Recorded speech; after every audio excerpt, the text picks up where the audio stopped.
সুতরাং পুজো পার্বণ আমাকে শিখিয়ে লাভ নেই।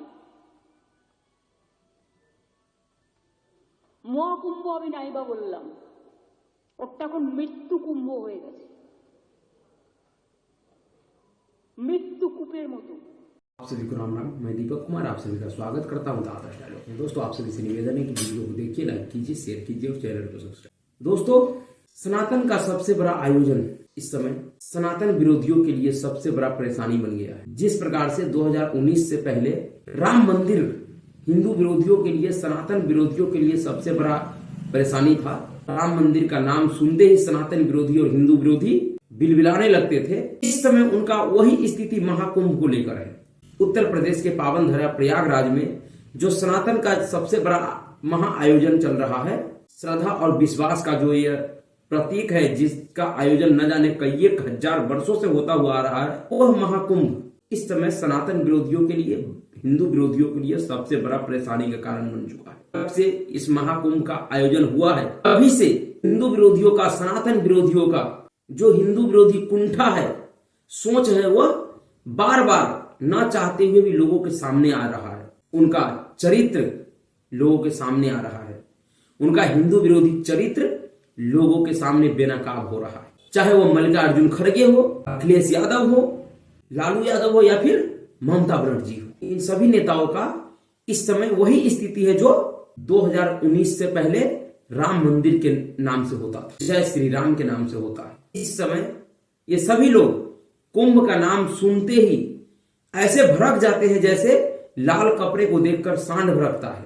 दरअसल जिस प्रकार से इन लोगों के तमाम प्रयासों के बावजूद, षड्यंत्रों के बावजूद प्रयागराज में जो सनातनी हिंदुओं का जन सैलाब उमड़ा है, उस जन सैलाब ने इन हिंदू द्रोहियों का जीना हराम कर दिया, इनका नींद हराम कर दिया। ये सभी हिंदू द्रोही उस जन सैलाब को देखकर हताश, निराश और परेशान है। इनको समझ में नहीं आ रहा है कि इनके तमाम प्रयासों के बावजूद यह जन सैलाब कम क्यों नहीं हो रहा। लोग इस जन सैलाब को रोक क्यों नहीं पा रहे हैं। जब से 13 जनवरी से इस आयोजन का शुरुआत हुआ था, तभी से सभी हिंदू विरोधी, सनातन विरोधी लोग इस महा आयोजन को विफल करने का भरसक प्रयास कर रहे हैं। कुछ जगहों पे इनको सफलता भी मिला है, चाहे वो मौनी अमावस्या हो या फिर चाहे वो मौनी अमावस्या पे हुई भगदड़ हो या फिर अन्य छोटे मोटे जो घटना घटा है, उन सभी घटनाओं के पीछे ऐसे ही हिंदू द्रोही, सनातन द्रोही लोगों का हाथ है, षड्यंत्र है, ये सभी जानते हैं।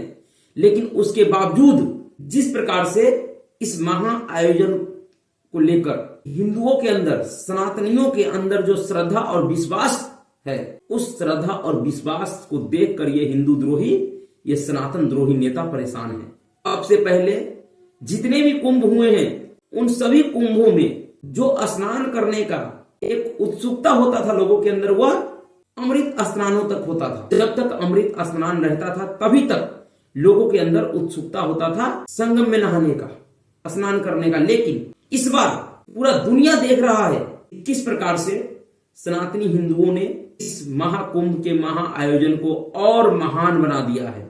अन्य कुंभ में जिस समय तक भीड़ खत्म हो जाता था, गंगा का किनार सूना हो जाता था, इस बार जैसे जैसे इस आयोजन की समाप्ति का दिन नजदीक आ रहा है, वैसे वैसे उस जन सैलाब में और अधिक बढ़ोतरी हो रहा है। उत्तर प्रदेश सरकार ने जब इस आयोजन का पूरा प्लान बनाया था, तो उन्होंने अनुमान लगाया था कि 45 दिनों में, क्योंकि यह पूरा आयोजन 45 दिनों का है, इन 45 दिनों में 40 करोड़ लोग की आने की संभावना है, डुबकी लगाने की संभावना है। लेकिन अभी इस आयोजन को खत्म होने में 8 दिन बाकी हैं। उससे पहले यानी कि आज 19 फरवरी तक लगभग 55 से 56 करोड़ लोग डुबकी लगा चुके हैं इस आस्था के संगम में। ये जो आंकड़ा है आस्था का, डुबकी लगाने वालों का, यही आंकड़ा इन हिंदू द्रोहियों को, इन सनातन द्रोहियों को सोने नहीं दे रहा है, इनको परेशान कर रहा है। इसी आंकड़े को देखकर चाहे वो अखिलेश यादव हो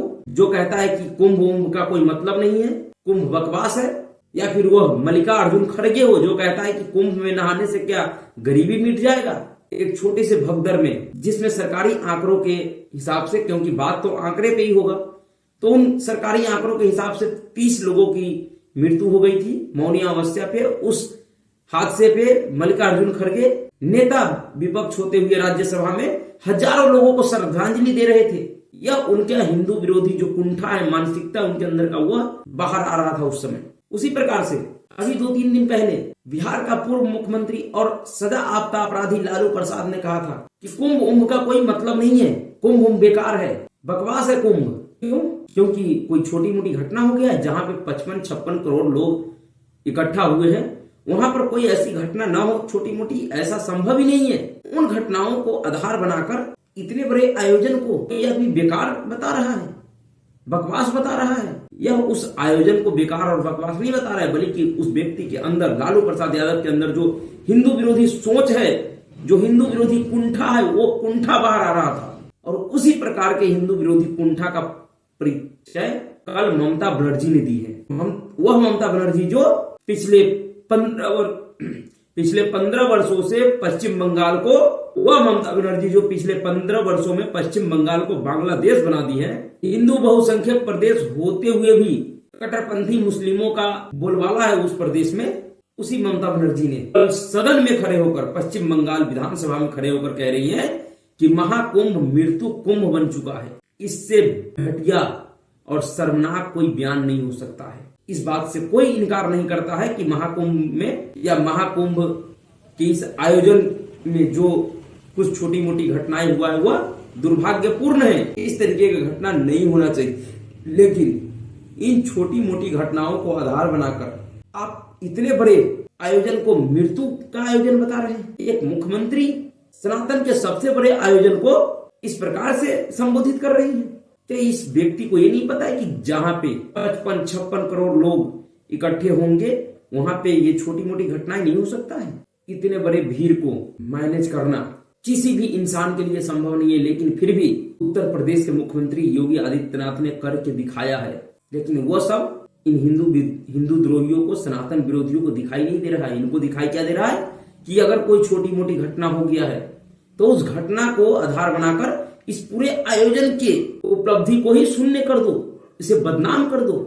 जिस प्रकार से ममता बनर्जी, अखिलेश यादव, मल्लिकार्जुन खड़गे, लालू प्रसाद यादव इस घटना पे, इस महाकुंभ के ऊपर अपना बयान दे रहे हैं, ये वही लोग हैं जो किसी दूसरे धर्म के आयोजन पे कभी कोई बयान नहीं देते हैं। अगर ममता बनर्जी की नजर में 50-55 लोगों की मृत्यु से अगर यह महाकुंभ मृत्यु कुंभ बन गया, तो फिर जिस सऊदी अरब में हज यात्रा के दौरान पिछले ही साल 98 भारतीयों का मौत हुआ था, और कुल मौतों को अगर देखा जाए तो 1300 लोगों की मृत्यु हुई थी पिछले 2024 के हज यात्रा पे, क्या ममता बनर्जी कह सकती है कि वो हज यात्रा मृत्यु का यात्रा बन गया? वो मृत्यु का यात्रा है ममता बनर्जी के अंदर हिम्मत? क्या लालू प्रसाद यादव कह सकता है कि हज उत्सव बकवास है, कुछ भी नहीं है? या मल्लिकार्जुन खड़गे के अंदर है हिम्मत जो कह सकता है कि हज यात्रा करने से क्या गरीबी दूर हो जाएगा? जिस हज यात्रा में कभी भी 1 करोड़ लोगों की जनसंख्या नहीं होता है, और यहाँ 55 करोड़ लोगों की बात है। 2024 में जो हज यात्रा हुआ है उसमें 1300 लोगों की मृत्यु हुआ है हज यात्रा पे, जिसमें से 98 भारतीय हैं। क्या किसी नेता का आपने बयान सुना कि यह यात्रा मृत्यु का यात्रा है, लोगों को नहीं जाना चाहिए उस यात्रा पे? पिछले साल 2023 में उसी हज यात्रा पे 187 भारतीयों का मृत्यु हुआ था। 187 भारतीयों ने अपना जान गंवाया था। क्या किसी नेता ने के मुंह से आप सुने कि किसी ने कहा हो कि यह यात्रा बेकार है, इस यात्रा पे नहीं जाना चाहिए, मृत्यु का यात्रा है? नहीं सुने होइएगा, क्योंकि किसी ने कहा ही नहीं और कोई कह भी नहीं सकता है, क्योंकि उनको पता है कि अगर वो इस तरीके की बात कहेंगी तो उनका जो राजनीतिक भविष्य है वो पूरी तरीके से खत्म हो जाएगा। पर हिंदू तो टेकन फॉर गारंटी है। हिंदुओं को तो कुछ भी कह दो, उनके देवी देवताओं को कुछ भी कह दो, उनके ग्रंथों के साथ कुछ भी कर दो, कोई फर्क नहीं पड़ता है। लेकिन ऐसा नहीं है, वक्त बदल रहा है, समय बदल रहा है।